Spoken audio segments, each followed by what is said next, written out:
Derrière les arbres. Les volontaires pour m'accompagner. On va trouver leur chef. Ils sont comme ça ici. Si on tue leur chef, ils éteindront comme des lapins. Capitaine Gabar a retrouvé l'usage de la parole. Passez-moi votre fusil, commandant. Vous ne savez décidément pas vous en servir. J'ai toujours préféré les épées. Je suis désolé, Christian, de ne pas vous avoir écouté. J'aurais aimé avoir tort cette fois-ci. Vous croyez que Gabar va réussir à passer? Qu'il passe ou non, il y a peu de chances qu'aucun de nous ne survive. Ils voudront peut-être nous faire prisonniers. Il est préférable qu'ils nous tuent, croyez-moi. Commandant, je dois vous dire quelque chose. Quand vous aurez épuisé vos munitions, Camille, par avant. Vous priez en latin?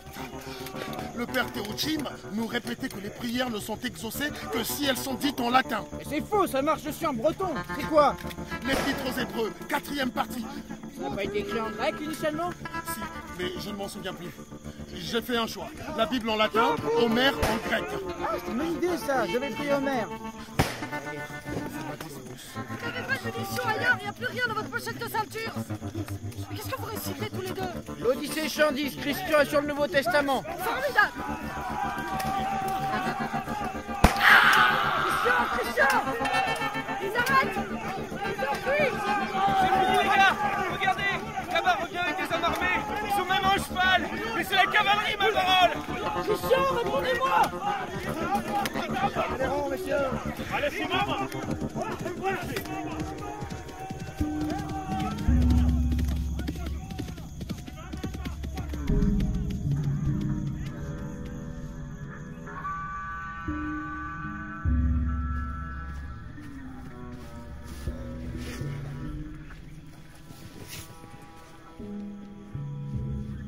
Comment va-t-il?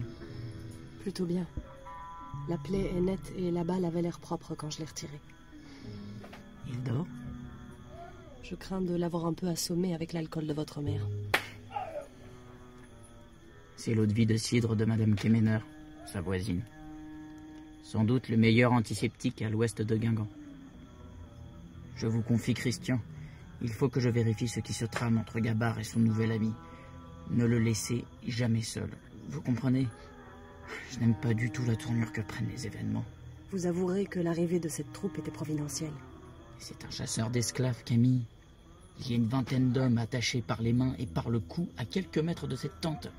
Certains sont si maigres qu'ils tiennent à peine debout. Et Gabar a l'air de s'entendre à merveille avec l'escogriffe qui dirige le convoi. Je crois qu'il lui a livré lui-même l'un de nos assaillants en cadeau. C'est déplorable, j'en conviens, mais nous n'avons rien à voir avec ça. Nous avons tout à voir avec ça. Tout est ma faute. Si nous avions continué vers le sud... Corentin, j'ai toujours quelque chose d'important à vous dire. Vous vous souvenez? Il faudra attendre encore un peu. À l'heure qu'il est, ils sont peut-être en train de négocier Christian et les porteurs qui restent contre quelques munitions ou une défense d'éléphants.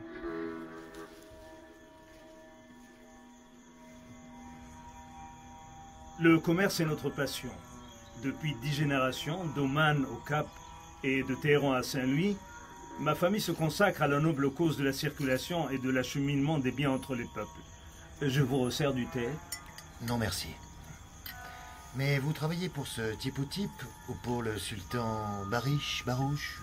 Le pouvoir du sultan Bargash bin Saïd ne s'étend pas si loin de Zanzibar.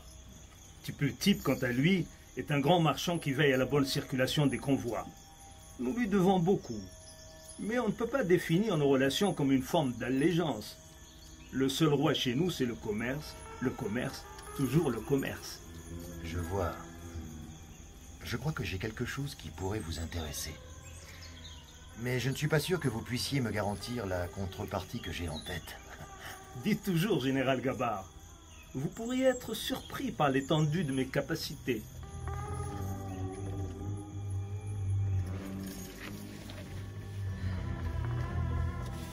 Voilà. La balle n'a fait que traverser. Vous aurez juste une petite étoile une fois la plaie cicatrisée. Une jolie image pour raconter l'aventure à vos enfants. Merci, Camille. Vous êtes décidément une femme d'action. Je vous revois hier après-midi, couverte de poussière et le fusil à la main. Vous ne craignez jamais rien. Je n'ai jamais été aussi terrifiée. Où allons-nous maintenant? Qui dirige cette expédition? Et que va-t-il se passer si Corentin met son projet fou à exécution? Vous avez peur pour lui? Peut-être. Vous l'aimez? Vous aviez raison. Nous avons des points communs, vous et moi. Je suis désolée de vous avoir traité avec mépris, Christian. Ce n'est pas votre faute si vous venez d'une civilisation inférieure, intellectuellement et moralement. Aucun blanc ne m'avait jamais regardé comme un frère, avant Corentin. Corentin ne regarde rien ni personne comme les autres blancs. Vous m'expliquerez ce que vous disiez l'autre soir à propos de... Spinoza? Ah, Spinoza. Cela risque d'être long, et je crains que nous n'ayons plus beaucoup de temps. J'ai une bonne nouvelle. Brio vient nous assister dans notre entreprise. Entrez, Kariadek. Lui avez-vous expliqué que votre entreprise le conduirait très probablement à la mort? Je suis conscient des risques, mais je pense comme le capitaine Tréguier. Nous n'avons pas le choix. Camille? Vous voulez savoir si je décide de vous suivre ou de me rallier à Gabard? Oui. Sérieusement? Oui. J'aimerais seulement comprendre ce qui vous pousse à accomplir ce geste absurde. Les hommes que nous allons libérer mourront dans la forêt ou seront repris en quelques jours. Et après eux, il y en aura d'autres, et d'autres encore. Vous sembliez satisfait de n'être pas grand-chose. D'où vous vient cette envie soudaine d'avoir une fin héroïque? Vous n'êtes même pas vraiment chrétien. Si, je suis chrétien. Bah, vous priez Homère. Homère me semble pertinent quand on est confronté à un voyage périlleux, non? Cela n'a rien à voir avec la religion. Je suis chrétien, comme tout le monde. Tout le monde est chrétien. Je ne suis pas tout à fait sûr de ça.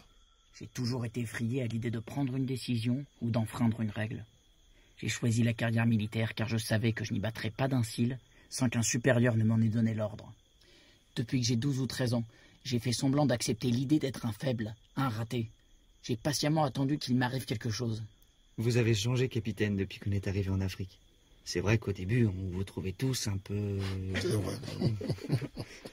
Merci, Kariadek. C'est justement où je voulais en venir.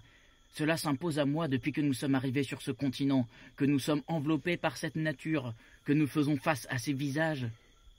Ah, je ne suis pas très clair, n'est-ce pas? Vous êtes incompréhensible. Tant mieux. Je ne vous demande pas de me comprendre, mais de me faire confiance. Nous allons attendre encore 3 heures pour agir, juste avant le changement de garde. Christian, vous serez nos oreilles et nos yeux.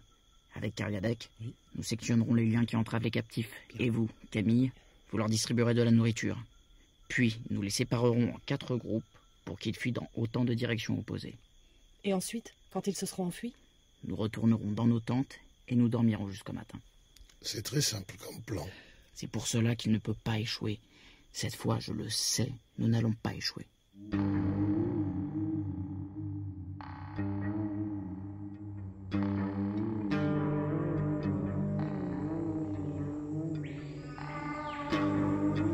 Ces hommes sont une honte pour l'armée française.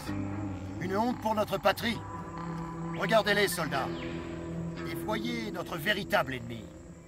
L'indiscipline, la vanité, l'orgueil qui les ont conduits à contester la hiérarchie de nos valeurs. Oh, les valeurs du capitaine Gabard. Aucun d'entre nous n'est surpris par la trahison de cette femme, ni de cet indigène, qui n'a appris notre langue et nos manières que pour nous tromper.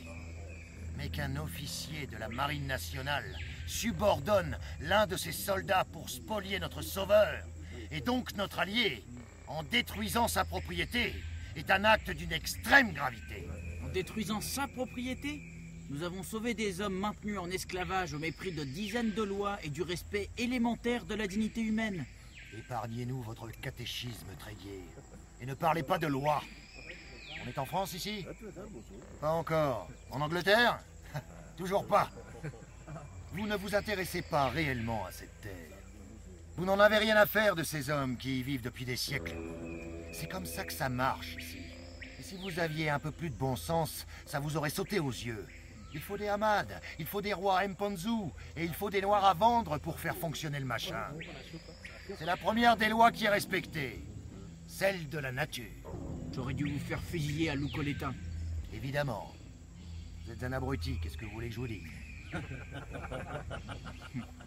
Tréguier Corentin, en vertu de l'article 19 du Code de la Marine, Vous êtes destitué de votre grade de lieutenant de vaisseau et reconnu coupable des actes de sédition, de trahison, de mise en danger de votre régiment et de destruction de la propriété d'autrui. Keriadec Brieux, vous êtes destitué de votre grade d'enseigne de vaisseau et reconnu coupable de désobéissance et de trahison. Vous êtes tous deux condamnés à être exécutés par fusillade. Quoi? La sentence prend effet immédiatement. Fruchard, préparez un peloton. Et prévoyez des balles pour les 2 civils aussi. Rien dans le code de la marine ne vous donne ce droit. Intéressant. Qui va témoigner?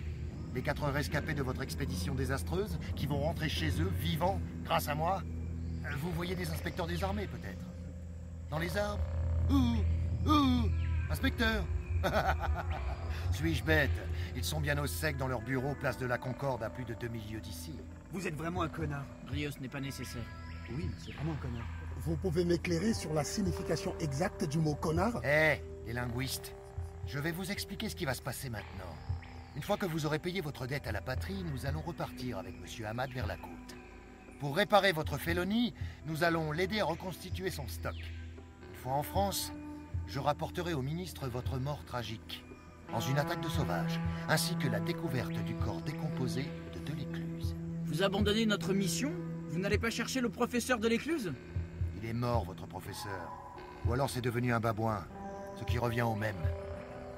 Si vous voulez mon avis, ça a toujours été un singe, comme tous ceux qui passent leur vie à regarder comment la Terre tourne pour écrire des bouquins.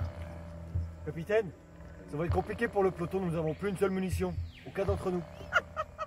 Demandons à Monsieur Hamad, je suis sûr que ces hommes... Là. Non, je ne gaspillerai pas 4 balles pour ces renégats. Ils m'ont fait perdre assez d'argent comme ça. Il y a plus simple pour nous débarrasser d'eux. Le sabre? Attachez-les à un arbre et laissez la forêt faire son œuvre. Ils seront notre offrande aux esprits des lieux.